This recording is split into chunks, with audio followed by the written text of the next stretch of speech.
Habang nag-i-edit ako, kinakabahan ako. Excited din ako sa mga pangyayari dito. Kung alam niyo lang ano yung feeling nag-i-edit dito, guys, like, man, hindi ko na-expect talaga nandun si Yuri Dope. Nalaman ko na lang nung dumating na siya dito, nung sa airport, dun ko nang nalaman. Alam ko na hindi madinig dito yung pinag-usapan namin ni Flo G. Hindi nyo yung madinig, pero sana madinig yun, pero may nangyaring masama doon, kaya hindi.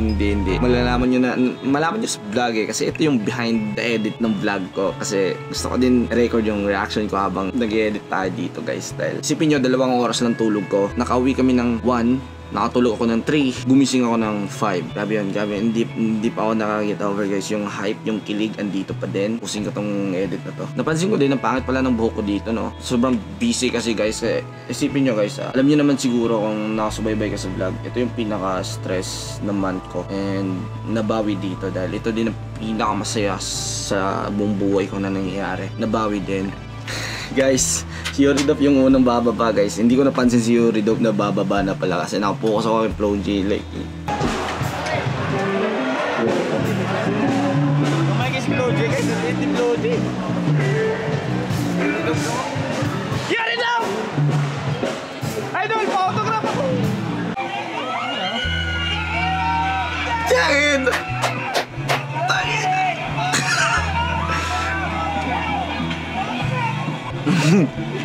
Tangin na, nabaliw ako dito, guys. Like, eto, guys, pag fanboy ka, pag kanyan, like, ibang level na fanboy ka, mababaliw ka talaga. Kaya nagigets ko yung mga ibang fangirl, fanboy dyan. Yung sabihan natin na ang OA naman. Like, ganun. Nagigets ko sila, guys, dahil na-feel ko na yan. Talagang mababaliw ka, di mo alam mo nung gagawin mo. Like, wala talaga, mawala ka talaga sa isip mo. Pero yung iba naman talaga parang hindi na idol, kumbaga parang obsession na, like, kumbaga hindi na nirespect yung place. Bawal pumasok sa locker room pero papasok pa din, aakyat, like hindi mo respetuhin yung privacy. Mali na yon, bawal na yon. Idol mo siya pero bigyan niyo ng privacy pa din. Pagpahingahin yung tao, like kahit nagpapahinga dun sa kotse, kakatukin mo talaga, alam mo yun, antay ka na maglabas, magantay ka na mag-perform, and doon, ibuhos mo lahat ng diskarte mo para mapansin ka. Hindi si Yuri Dope, oh, pero may nakapokus na talaga ako kay Flo G, guys. Tinitigan ko talaga ng si Yuri Dope, guys. Hindi ko tinawag na magpa-autograph dahil may nakapokus talaga ako kay Flo G, guys. Like, Flo G lang talaga. Like, pero men, thank you Kuya Yuri Dope, idol. Ewan ko ba, kuya, parang kuya na din dahil thank you so much dahil tinulungan mo ako. Ikaw yung bumaba sa akin, like, God damn, guys. God damn, man. Thank you, Kuya Yuri Dope. Feeling ko, dahil sa'yo, nangyari to lahat. Feeling ko talaga, thank you sa cup.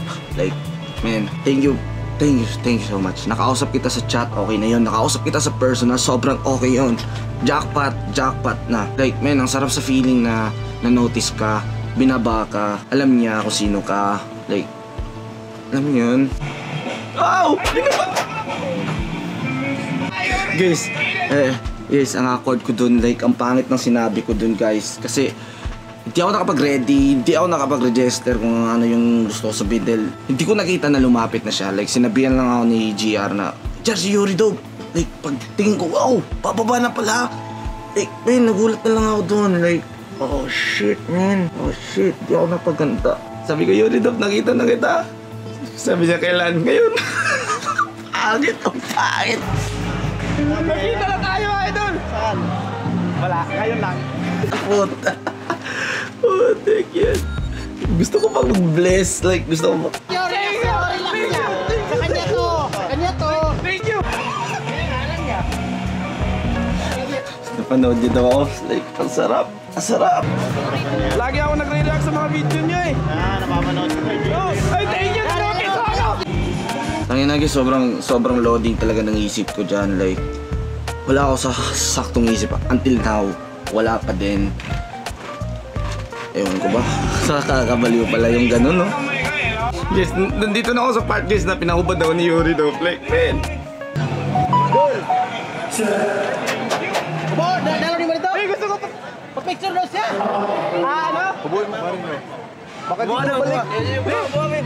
Papirmahan daw niya, ubarin daw. Baka pwede ako makalapit, bayad ako 1K. Okay. May 1 din ako eh. Hindi ko alam eh. Baka may bawal kasi pumasok. Mamaya na lang. Oh, picture na lang. Pero may... Like, man, thank you, Yuri. Doon, papirmahin mo na. Like, nag-joke pa ako doon na kahit magbayad pa ako 1K, sabi, may 1K ako. Alam ko naman yun. Pero wala, guys. Wala na talaga akong masabi. Wala na akong masabi talaga kung ano-ano na lang talaga, guys. Kahit na-blanco na talaga ako dyan, guys. Na-blanco na talaga. Tapos pinahubad niya sa akin. Tapos, guys, guess what? Nagalit si Project. Parang feeling, ewan ko kung nagalit ba. Pero, nung nakita ko sa malayuan, parang nagalit. Kasi tinanggihan niya, hindi niya pinirman. Tapos binalik sa akin. Kasi, like, pero, you're dope. Na-appreciate ko lahat yung pagpapansin mo, like yung pag-notice mo sa akin, yung pagpansin mo sa akin, yung pagtulong, yung lahat, yung cap. Like, god damn, man. Thank you sa energy na binigay nyo. Thank you sa motivation, inspiration. May kanta akong ginawa. Dahil sa inyo. Tungkol sa inyo. So guys, ito na yan guys, the moment of truth. Ito na talaga guys, like tinuro ako dito man, like tas sabi ko ako, tas pag ganon, like man, parang nawala yung paa ko, like parang muntik na ako makulaps doon guys. Diyan, laki ako masawa!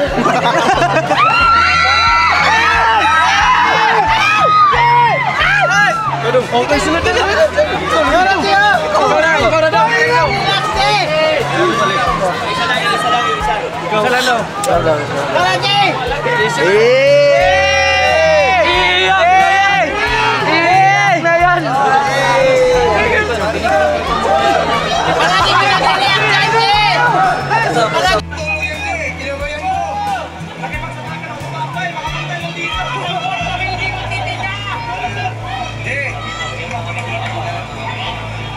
Tangin na, man. Giting tagumpay.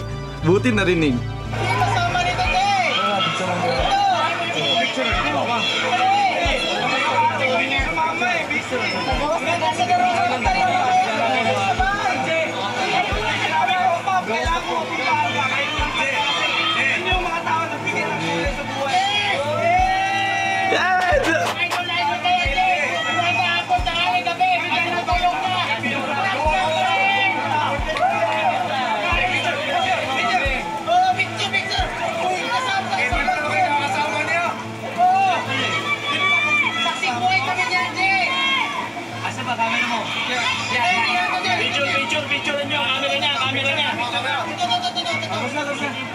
Picture kami doon, okay ba talaga?